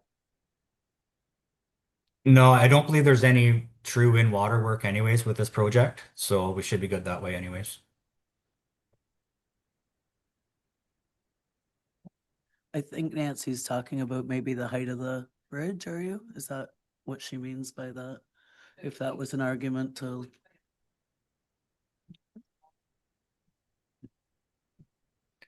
Yeah, I'm not sure. I don't have an answer for that one. I think the only time it's been up to that walkway is when the flood came through from Amherst Pond. That's the only time it went up way over the banks. So it's not very often. Anyway, resolution then. Be it resolved that council defer the approval of replacing the Head Lake Park pedestrian footbridge as outlined with final drawings created by DM Wills Associates Limited, received August 2025. Okay. Okay, mover and seconder. Tammy and Walt, all in favor? Carry. Okay. Thank you, guys. Okay. Braden, check report. Yeah, first up is the the check summary for February, just housekeeping. Okay, any questions on that? Mover and seconder? Nancy and, yeah, I guess, Be it resolved that council acknowledges receipt of the February 2026 check read summary. I was so excited about it that I, all in favor? There, we got it. Nancy and Carm. Okay. Bylaw to impose fees and charges for the provision of community sewage systems. So the next two bylaws are the final step of the budget process. So the first one is to impose the sewer fees. So when we did the asset management plan, and again in the budget, we imposed a 5.1% rate increase for the sewer services. So that's a $915 ERU for this year. Not, that was kind of set for several years, wasn't For it? 10 years, yeah. Yeah. Okay, can't do much about that. Resolution. Be it resolved that bylaw 2026-24 being a bylaw to impose fees and charges for the provision of communal sewage services be read a first, second, and third time passed, signed, and the corporate seal attached hereto. Mover and seconder. Pat and Carm, all in favor? Carried. Thank you. Authorizes the rates of taxation for 2026. And the last step for the general municipal budget is to approve the tax rate. So that's a 4.98% rate increase from last year, 1754 per 100,000 in residential assessment, How much did the commercial go up? 2601 per 100,000. Commercial rates are getting fairly good, fairly high. Okay, resolution. Be it resolved that bylaw 2026-25 being a bylaw to authorize levying the rates of taxation for 2026 to establish the due date for the payment of taxes and to provide the penalty and interest to be added to unpaid taxes be read a first, second, and third time passed, signed, and the corporate seal attached hereto. We're still at 15% interest on. Yep, 1.25 a month. Yeah. That's the highest we can go, right? Yep. Good. Okay, resolution. You do. Why is that? Barry and Pat, all in favor? I got interrupted there, sorry about that. Okay, borrowing for Barry's bridge replacement. So in the capital budget, there's two big projects that we're seeking new debt for. Barry's Bridge is the first one. So that was tendered out, I think, in 2024 and passed, or 2025 in the summer. You think the interest rate's going to go down? It's ticked up about 5 points since I ran the numbers in the budget cycle. I don't expect by the time we get there it will have changed much. There doesn't seem to be any plans to cut the prime rate this year. At least all the forecasts say it's going to be held steady. They're going to hold steady. Yeah. Okay. Resolution. Be it resolved that council approves the borrowing of funds from Infrastructure Ontario for the replacement of the Barry's Bridge, and further that bylaw 2026 being a bylaw to authorize the submission of an application to Ontario Infrastructure and Lands Corporation for financing of certain capital works of the Corporation of the United Townships of Dysart et al. To authorize temporary borrowing from OILC to meet expenditures in connection with such capital works and to authorize long-term borrowing for such capital works through the issue of debentures of OILC be read a first, second, and third time passed, signed, and the corporate seal here attached thereto. Hate this borrowing, but I think we gotta do it. Mover and seconder, Barry and Walt, all in favor? Carry. Okay, Highland Street sidewalk rehabilitation borrowing. Yep. So Rob mentioned in his report that we're debenturing out the side of our work as well. So same thing, we went through Infrastructure Ontario. This one's a 15-year note at 4.23% right now. I don't think we anymore and got the other one paid off.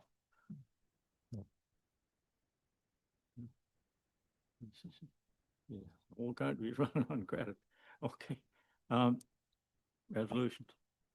Be it resolved that council approves the borrowing of funds from Infrastructure Ontario for the rehabilitation of sidewalks along Highland Street, and further that bylaw 2026-27 being a bylaw to authorize the submission of an application to Ontario Infrastructure and Lands Corporation for financing of certain capital works of the Corporation of the United Townships of Dysart et al. To authorize temporary borrowing from OILC to meet expenditures in connection with such capital works and to authorize long-term borrowing for such capital works through the issue of debentures to OILC be read a first, second, and third time passed, signed, and the corporate seal attached thereto. Okay, mover and seconder. Nancy and Carm, all in favor? Carried. Okay, investment report. So we have an investment policy that says once a year I bring a report to council to say how the investments did in the year before. So we made $492,000 in investment income in 2025. We hold at the end of the year, or currently 3 GICs, totaling about 3.2 million, and they each come to maturity in 2-year increments. So 2027, 29, and 31, they come due for renewal. We had a $500,000 one that came due in December that was just cashed out and left in the general funds. I mentioned in the report too that our interest rate and kind of what we talked about during the debt conversation, our interest rate got cut 1.2% last year. So it started the year at 3.73, ended at 2.55. We expect it'll sit around 2.55 all year this year. So basically, the revenue we're getting is almost offsetting the borrowing costs of the debentures. Used to, it won't anymore now that the rate's Not gone doing down. it now. Won't be doing. About half now. Okay, that's not good. Okay, resolution. Be it resolved that council acknowledges receipt of the 2025 investment report as information. Okay, mover and seconder. Nancy and Pat, all in favor? Carried. Thank you. Thanks, Braden. Okay. Administration.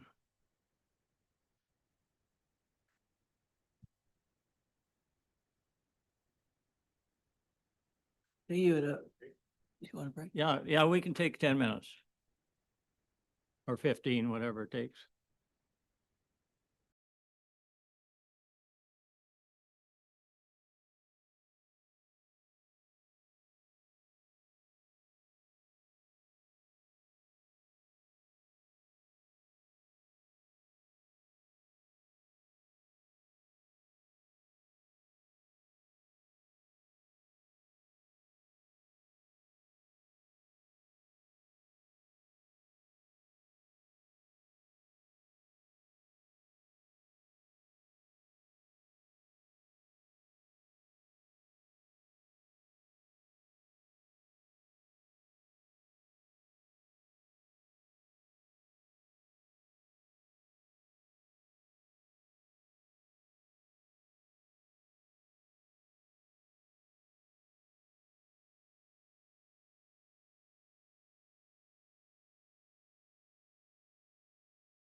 Oh. No, my mouth is full.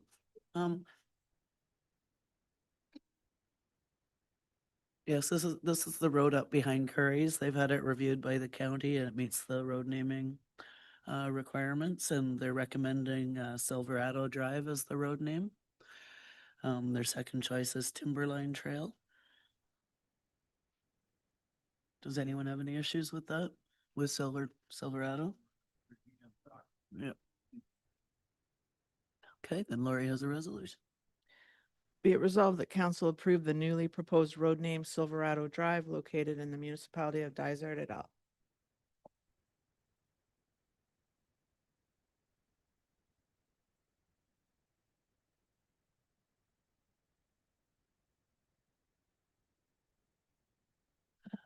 We have a second name is Red Oak Lane, which honestly, I'm not even sure where that is. Do you guys know?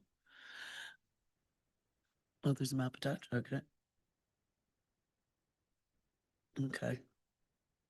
So it's the same thing. It's been through the county's process and they've approved the name for use. Yeah, we've just clarified a new process with Mark McMaster down there that he's sending us letters now, letting us know that they've seen it, so there's no confusion. Be it resolved that council approve the newly proposed road name of Red Oak Lane located in the municipality of Dysart et al. Mister? His kid.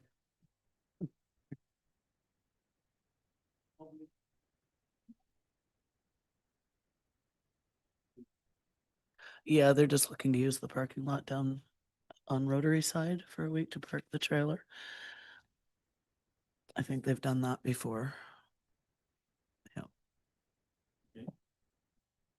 Be it resolved that council approves Monarch Bible Camp staff to store their trailer in the Rotary Beach parking lot from July 27th to the 31st, 2026 to support their summer camp program, and further that the municipality will not be responsible for any damages or theft should it occur. All in favor? Carried. Health and safety statement. Amanda Duncombe has updated all the health and safety statement as well as the violence and harassment policy, which is the next item on the agenda. They've just been minor changes to ensure we're still up to date with the current legislation and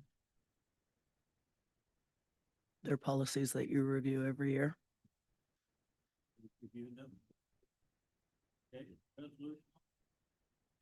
Be it resolved that council adopts the health and safety policy statement for 2026.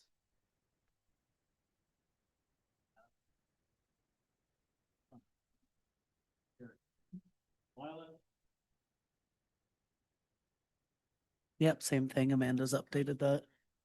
Well, if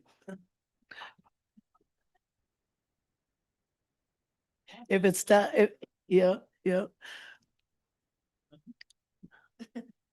Be it resolved that council adopts the violence and harassment policy for 2026.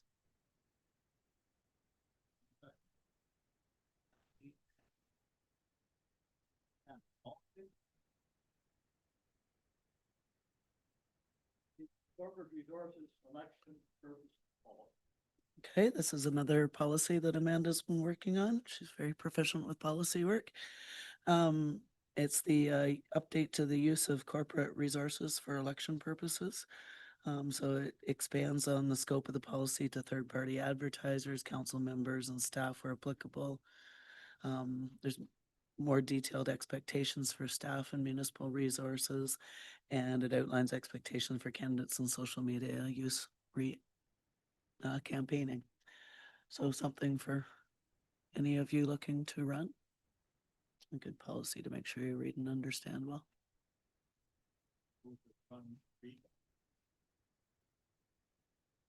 Be it resolved that council adopts policy number 47, use of corporate resources for election purposes policy.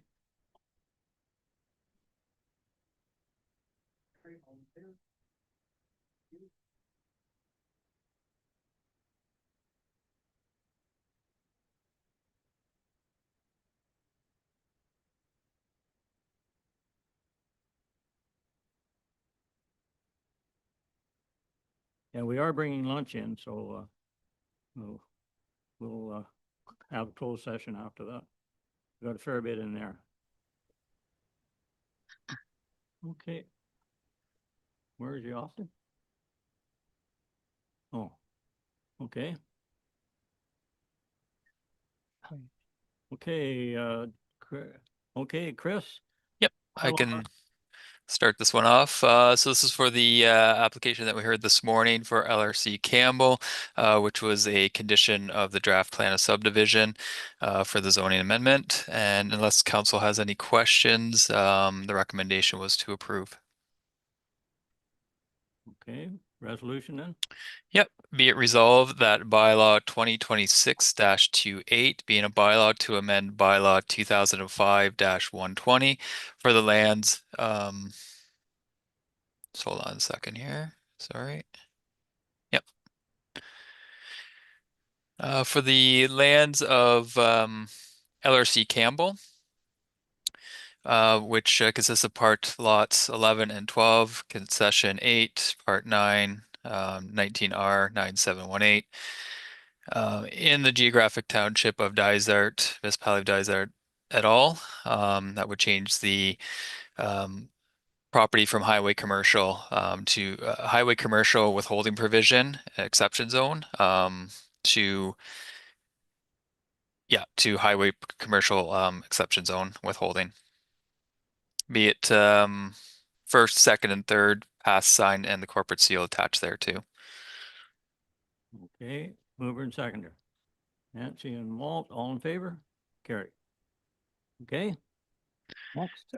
Yeah, the next one is for bylaw 2026-29. This is for the lands of 502-9636 Ontario Inc. In October 2025, council approved a zoning amendment to rezone the property from highway commercial to highway commercial -39 with holding provision. The holding provision was originally applied to address concerns regarding structures encroaching onto Kinesis Lake Road right-of-way, which is maintained by the County of Haliburton. It also required that the two existing accesses onto Kinesis Road obtain necessary entrance permits from the county. The applicant has now satisfied all zoning related conditions, and the owner is requesting removal of the holding provision.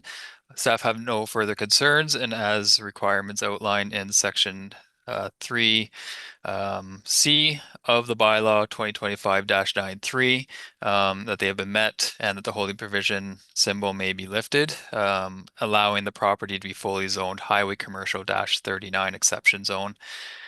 This was circulated to all neighboring property owners. To date, no comments or concerns have been received. The county, other than the county, has provided that a letter acknowledging that the applicant has satisfied all the outstanding concerns as outlined in the conditions of the holding provision. And it's recommended that council approve the bylaw to lift the holding on the property. Okay. And I can read the resolution if there's no questions. There's no question. Okay, be it resolved that bylaw 2026-29, which is an amending bylaw to remove the holding provision from bylaw 2025-93 for the lands of 502-9636 Ontario Inc., which consists of part lot 6, concession 4, plan 19R-5229, Part 9, Geographic Township of Guilford, in the municipality of Dysart et al., which would change the zoning from highway commercial -39 exception zone withholding provision to highway commercial -39 exception zone, be it read a first, second, and third time, sign, and the corporate seal attached there too. Mover and seconder. Carm and Pat, all in favor? That's what happens when you don't come in first and ask questions. That's been over a year. Okay. Next. Yes, thank you. This item contains bylaws to convey a shore road allowance in front of the lands of McLean on Haliburton Lake. Unfortunately, we haven't received a registered plan, so the bylaw was unable to be completed, and therefore staff are recommending deferral of the bylaws. Okay, do you want to do a resolution on that then, Jeff? Sure. Be it resolved that bylaw 2026-30 and deeming bylaw 2026-31 be deferred until a registered survey is received. Mover and seconder. Tammy and Pat, all in favor? Thank you. Next. This is another road closing application for the names Hattie and Lynn, who've made application to purchase the shore road allowance in front of their property on Little Redstone Lake. There are some potential compliance issues on the lands. Staff recommend that they be reviewed by the Bylaw Enforcement Department. Enforcement of these structures will not delay the processing of this file. I just want to make note of that. And subject to the proposed conditions, staff recommend council approve the application for processing. Okay. Resolution then? Be it resolved that council approves for processing application LO7 RO 2026-004 by Hattie and Lynn to purchase a portion of the original shore road allowance along the shore of Little Redstone Lake in front of their property in Lot 22, concessions 1 and 2, in the geographic township Havelock. These lands are declared surplus. And further, that council directs the Bylaw Enforcement Department to review the woodshed, private cabin, and decks attached to the dwelling for compliance with the zoning bylaw and building code act. Okay. Mover and seconder. Carm and Walt, all in favor? Carried. Next. Barb Williams, a property owner on Winona Lake, has applied to purchase part of the original shore road allowance in front of the property, but also the original road allowance that's between her property and Winona Lake. So backing up, it's not necessarily a waterfront property at the moment due to the location of that municipal road allowance. So the applicants, they have been using that road allowance, the municipal road allowance, for waterfront access, which is the reason for this application. If council agrees to sell the road allowance, this property will become waterfront property. Staff recommend, as a condition of the approval, that the shoreline vegetation be brought into compliance with the zoning bylaw. And subject to that condition, staff recommend council approve this application for processing. Okay. Any discussion? Resolution? Be it resolved that council approves for processing application LO7 RO 2025-023 by Barb Williams to purchase part of the original road allowance between lots 10 and 11, concession 3, and a portion of the original shore road allowance along the shore of Winona Lake in front of the original road allowance between lots 10 and 11, concession 3, in the geographic township of Dudley. The shoreline vegetation buffer shall be brought into compliance with the zoning bylaw. These lands are declared surplus. Okay, mover and seconder. Nancy and Pat, all in favor? Carried. Okay, the next one is for severance proposal, which is file number D00 SV 2026-001, lands of Jeffreys and Roy, located on Halliburton Lake. It's an island on Halliburton Lake.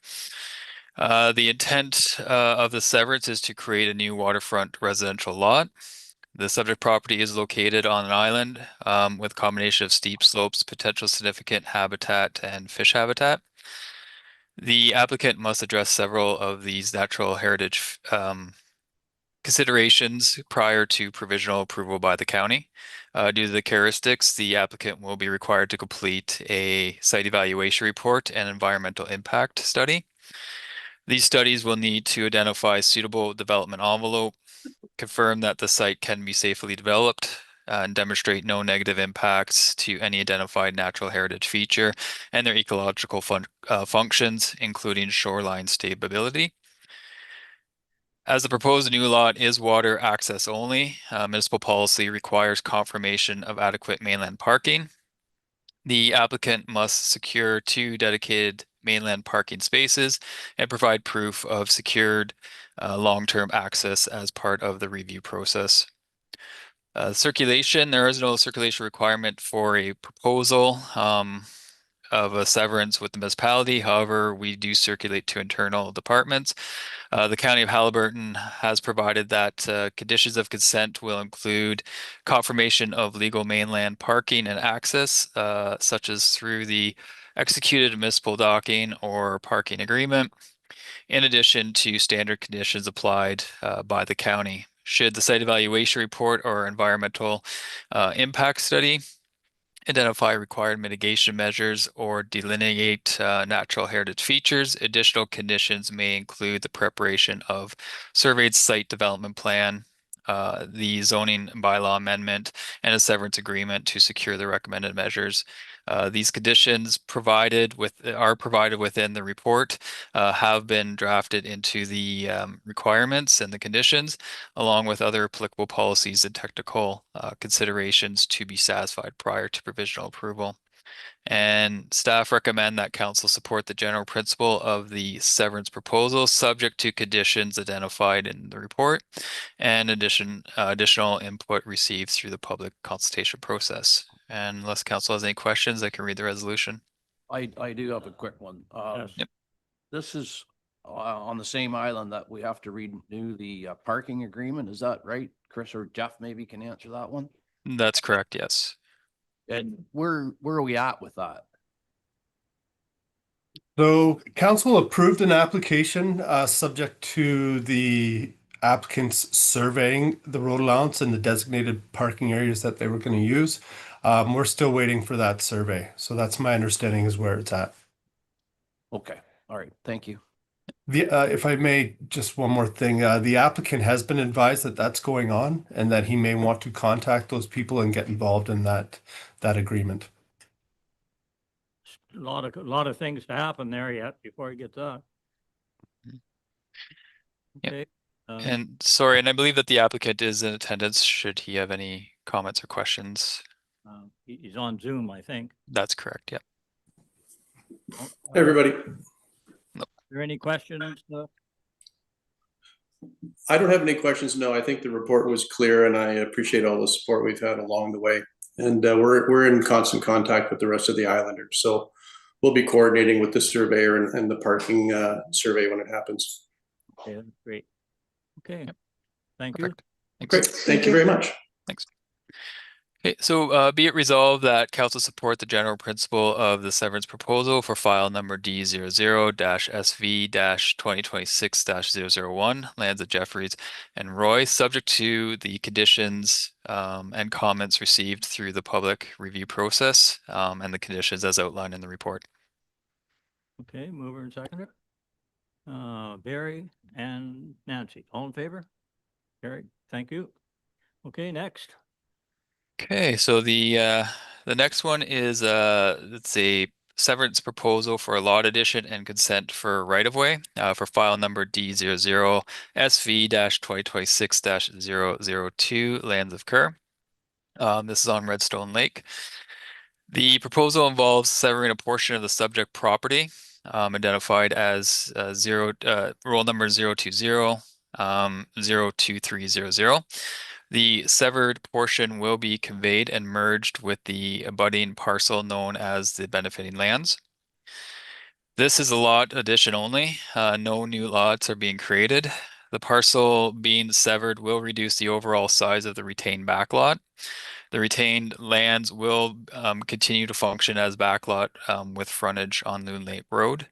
As a result, a zoning bylaw amendment will be required to recognize the reduced lot area of the retained parcel. The severed portion will merge with the benefiting lands, which is zoned waterfront residential 4L. To maintain consistent zoning across the enlarged parcel, the severed lands will also require a zoning amendment to rezone the severed portion to WR4 4L to align with the zoning of the benefiting property. The application also includes consent to establish the easement of a right-of-way over a portion of the severed lands. The easement will recognize the traveled roadway and will ensure that dedicated access is maintained for the adjacent waterfront properties located beyond the subject parcel. As there is no circulation requirements for proposals, it was circulated to internal departments. The County of Haliburton did provide comment that it recommended that if no registered easement currently exists on Victor Naimi Lane, where it crosses the lands proposed for severance, the consent application should include an easement for right-of-way purposes to recognize the traveled road. If an easement is already in place, then the severance sketch should be updated to clearly show this. So the condition was added, and then it's just up to the applicant to address that. And the recommendation is that staff recommend that council support the general principle of the severance proposal, subject to the conditions identified in the report and any other input received through the public consultation. Unless council has any comments, or if the applicant's agent has any comments, I can read the resolution. I think Do you have any comments, Rodney? No, we're happy with the recommendations. Thank you. Okay. Chris, just a quick thing there, not that it makes, well, it does make a difference. It's not Redstone Lake, it's Loon Lake, I believe. Oh, sorry, yeah, Loon Lake, yeah. Okay, so resolution then, Yeah, the resolution is be it resolved that council support the general principle of the severance proposal for file number D00SV 2026-002 Lands of Kerr, subject to the conditions outlined in the report and comments received through the public review process. okay, mover and seconder. Nancy and Walt, all in favor? Carried. Thank you. Okay, last of the planning. Yeah, so the purpose of this report, thank you, is to seek council direction to update the site plan control bylaw, but also to have the municipal solicitor prepare 2 draft site plan agreement templates. If you recall, last month council approved policy changes to permit an accessory building within the minimum water setback. And that approval contained policies that there was a condition of site plan control. So the site plan control bylaw will need to be updated to address this. In addition, staff are recommending that the municipal solicitor prepare the draft template agreements. This will help simplify the process. It'll help speed up the process, and it'll also help with potential administrative capacity issues. So we're hoping that those templates can just be used quickly when people come in to make application. So subject to any questions, staff request this direction. Okay, any discussion on that? Okay, resolution then, I guess. Be it resolved that council directs staff to amend the site plan control bylaw to implement language requiring site plan control for an accessory building located within the minimum water setback. And further, that council directs staff to work with the municipal solicitor to prepare a draft site plan agreement templates to be used for site plan control process for an accessory building located within the minimum water setback. Anything to speed things up, okay? Mover and seconder, Barry and Carm, all in favor? Carried, thank you. Thank you Thank very you. much. Thank you. Okay, back to the committee reports. Harcourt, They haven't had a meeting yet. okay. West Guilford, Marie, we didn't have a meeting last night, but the snow shuffle was a success. We put 225 people. We made $13,075 for the Good community for center. you. So that's our best year yet. ever, good. Yeah. Yeah, it was a great weekend. It was a great turnout. It was everything was nothing. Everything went off the hitch. It was a great event. That's good, good event. Okay, thank you. Rails End, Lori has sent her report there, waiting for the results of the Ontario Trillium Foundation grant that's been applied for. There's a picture before and after picture, and it really, really improves the facade of the building. yeah, the flow, yeah, for sure. Will certainly encourage much more visiting. Good. The Art and Craft Vegetable Festival is scheduled for the summer again. Hoping for good weather. That's it. Good. Okay, resolution then, Be it resolved that council acknowledges receipt of the March 2026 Rails End Gallery and Arts Center report. Mover and seconder, Nancy and Walt, all in favor? Carried, thank you. BIA, that, Nothing really to report. Murray, they're having another meeting here, early April, so I'll be able to report that in April. okay. Harvest, Same, they have another meeting coming up here, just not far away, so. okay. Source Water Authority, Yeah, they meet again starting March 26th and April the 23rd. So after that, should have some type of a report. That's the two meetings they have each year. Back to back, March and April. So get them all done, yeah, so hopefully have something to give you then. okay. Upper Trent, No. no. Glebe Park Museum Committee meetings. You have the copy of it, so, any discussion on that? Okay, resolution then. Be it resolved that council acknowledges receipt of the minutes from the February 12th, 2026 Glebe Park and Museum Committee as information. Mover and seconder. Nancy and Pat, all in favor? Carried. Draft Cultural Resources Committee meeting. New date.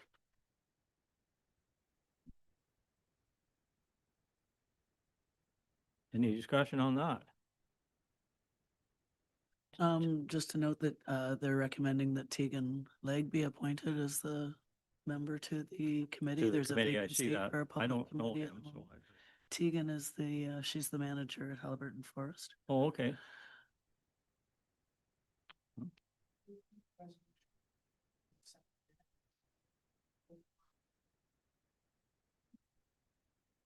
Yeah, sorry, you can do them both. Yeah.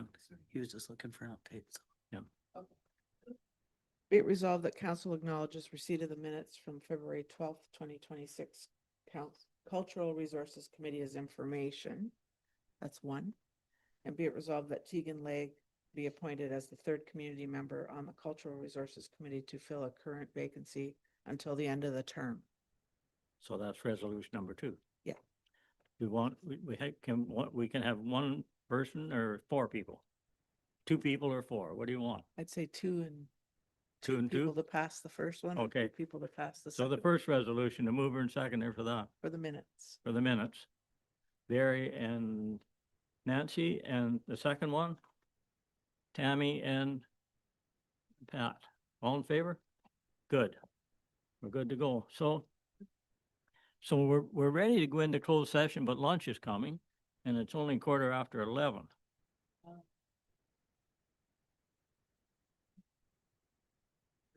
No, that's not too bad.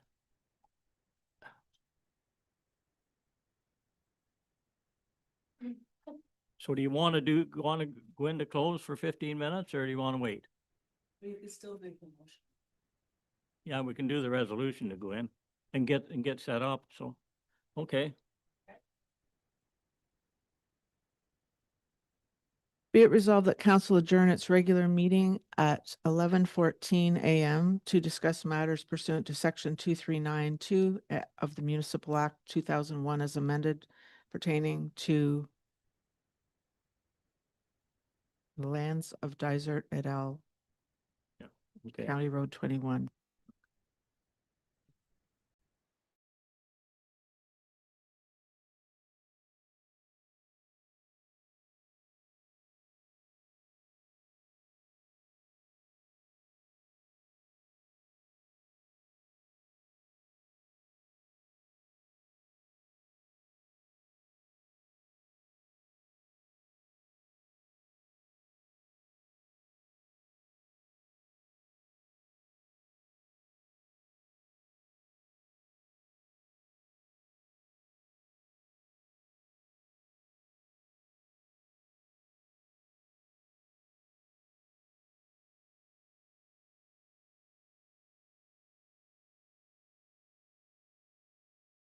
Yeah. Okay. Second, and Nancy and Tammy, okay? We got it.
There we go. Good. Okay. Okay. Report from closed session. Jeff, do you want to do a little overview of that? Sure, thank you. So this item is a request for proposal for project management services related to the development of the municipally owned lands on County Road 21. The project management objectives are to develop a comprehensive plan, which will include the coordination of planning approvals, the design of the project, as well as construction and servicing. The RFP was posted on March 11th and closed on March 20th. We did receive, it was sent to 5 different firms where we received 3 proposals. Staff reviewed the submissions yesterday based on the criteria outlined in the RFP, and the results are included in the staff report. But based on the scoring system, staff recommend that council award the contract to the Bylaw Group and MTE Consulting, which have submitted a joint bid.